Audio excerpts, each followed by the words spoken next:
Cromatografía y electroforesis. Integrantes: Eduardo Álamo, Evelyn Camarillo, Paola Fregoso, Claudia Galván, Nancy Marín, Enrique Ortega y Diana Sosa. Se utilizó por primera vez el término de cromatografía en 1903 por Mikhail Semyonovich Sweet. Empleó fase inmóvil de polvo de tiza, carbonato de calcio y una fase móvil de disulfuro de carbono para separar los pigmentos vegetales que estaba estudiando. Se realizó introduciendo la tiza en una columna y luego hizo pasar por ella los extractos vegetales que contenían los pigmentos que deseaba purificar. De esta manera notó cómo en forma de anillos se separaban los colores. Las clorofilas eran verdes, las carotenoides naranja y las adenofolias amarilla. Fue en 1941 cuando empezó la evolución de la cromatografía con los británicos Archer J. P. Martin y Richard Elmy Single. Empezaron a desarrollar distintas formas de cromatografía, haciendo variaciones en la fase inmóvil, cambiando la fase inmóvil y utilizando otros disolventes en la fase móvil. La cromatografía de gases es el método científico que se utiliza para confirmar la presencia o ausencia de un compuesto en una muestra determinada. Con esta técnica, las mezclas son separadas en fase gaseosa. En la siguiente imagen se puede observar cómo se hace esta separación, la cual es inyectando una pequeña cantidad de la muestra a separar en una corriente de un gas inerte a elevada temperatura. Esta corriente de gas atraviesa una columna cromatográfica que separará los componentes de la mezcla por medio de un mecanismo de partición, de adsorción o por medio de una mezcla de ambos. Los componentes separados emergerán de la columna a intervalos discretos y pasarán a través de algún sistema de detección adecuado, o bien serán dirigidos hacia un dispositivo de recogida de muestras. Dichos compuestos se adhieren a las paredes interiores de la columna cuando ésta coge temperatura.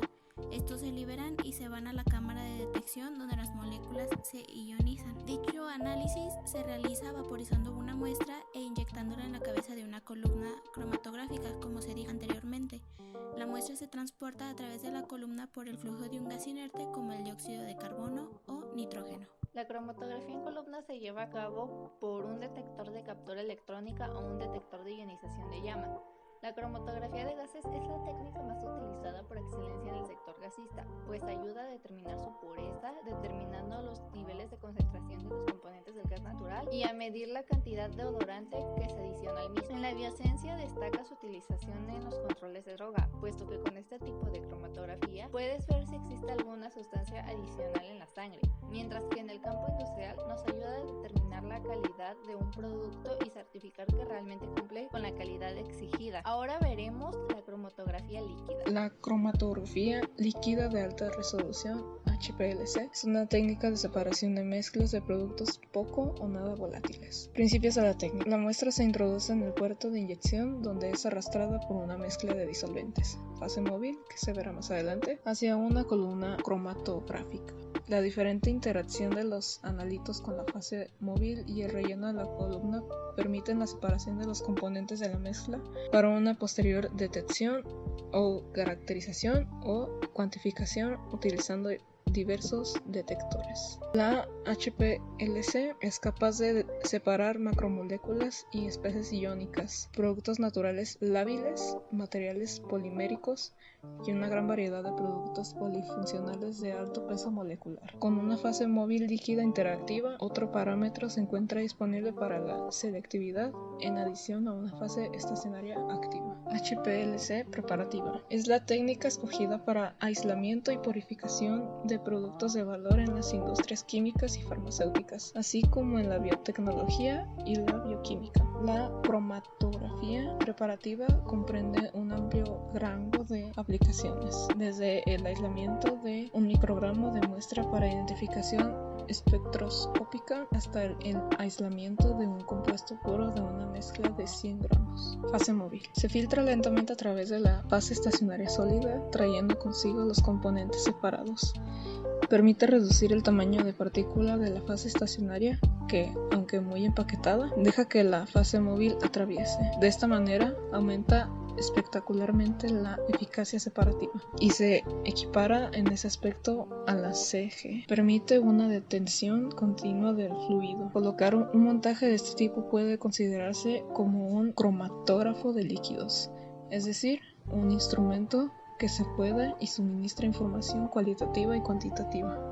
Reduce la duración de separación cromatográfica de 5 a 50 veces con baja presión y se equipa en aspectos de cromatografía de gas. Permite una detención continua del fluido colocando un montaje de este tipo, es decir, un instrumento que separa y suministra información cuantitativa y cualitativa. Cromatografía líquida de alta resolución. La muestra es sometida a una alta presión, lo que provoca disminución en el tiempo de separación de los componentes. Los disolventes utilizados son agua y líquidos orgánicos, que se utilizan como gradiente para separar las mezclas. Electroforesis. La electroforesis es una técnica empleada para separar biomoléculas, ya sean ADN, proteínas o ARN, en base a su tamaño y carga eléctrica, cuya magnitud depende del pH y del medio en el que se encuentran. Estas se desplazan cuando se ven sometidas a un campo eléctrico y se separan en función de su tamaño. Se desplazan por el efecto de dicha corriente y alcanzan una velocidad constante una vez se han equilibrado la fuerza que la impulsa y la resistencia impuesta por el medio en el que se desplazan. La electroforesis capilar es una técnica de separación de igual manera. La separación se lleva a cabo en un capilar, que es un tubo de escaso diámetro y longitud utilizado mucho en los laboratorios de química para demostrar propiedades de capilaridad, como su nombre lo indica, que estas son las que determinan el poder que tendrá el fluido para subir o bajar a través del tubo capilar. Algunas características de la electroforesis capilar son la elevada rapidez de análisis. Los tiempos de separación son generalmente de varias decenas de minutos, es bastante rápido. Otra es la elevada eficacia de separación. Claro, esto depende de la proteína o la muestra que se va a analizar y de las condiciones de separación. Otra característica es que se necesitan pequeños volúmenes de muestra. Cada separación se utilizan muy pocos, 10 a 50 nanolitros de muestra. Finalmente está la total automatización del análisis. Estos instrumentos de electroforesis capilar permiten llevar a cabo los análisis y la constante atención de un operador. Bastante eficaces, uno no tiene que estar monitoreándolos todo el tiempo. Procederé a explicarles el método. Se obtiene primero la muestra que se desea examinar. Una vez obtenida, se coloca en el instrumento de electroforesis capilar. Estos capilares están hechos de sílice fundida. Se aplica la corriente eléctrica.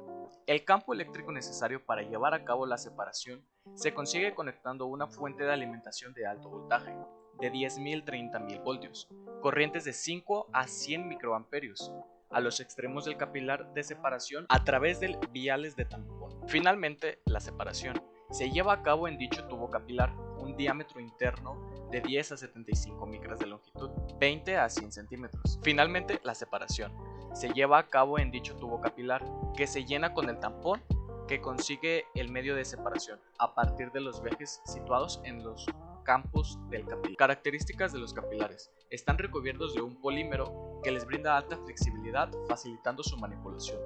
Los grupos silanol de la superficie del capilar a un pH mayor o igual que 3 son ionizados, por lo que la pared del capilar presentará carga negativa. Todo esto, ¿qué sucede dentro del capilar? En la pared del capilar se formará una primera capa, que se denomina capa fija, de cationes que son atraídos por la carga negativa del capilar, seguida por una segunda capa, una capa llamada móvil, que se compone principalmente de cationes que están adyacentes a la capa fija, y hacia el centro del capilar el número de cationes y aniones son equivalentes. Al aplicar un campo eléctrico, el exceso de cationes de la capa móvil establece un flujo neto de migración hacia el polo negativo, generando el flujo electroosmótico, que se refiere a la migración de un líquido o solución amortiguada respecto a una superficie cargada, pared del capilar, al aplicar un campo eléctrico. Monitorización de la separación se lleva a cabo en columna, es decir, colocando un detector en punto del capilar de análisis situado generalmente antes del extremo de salida del este. Un ordenador se encarga del control de la instrumentación y de la adquisición y tratamientos de los datos suministrados por el detector. ¿Y esto para qué sirve? Pues en medicina forense se utiliza para determinar la identidad de los sujetos que pudiesen estar involucrados en un hecho delictivo mediante la vinculación de su patrón de ADN con alguno que esté en la base de datos. Agradeciendo su atención, finalizo nuestro video.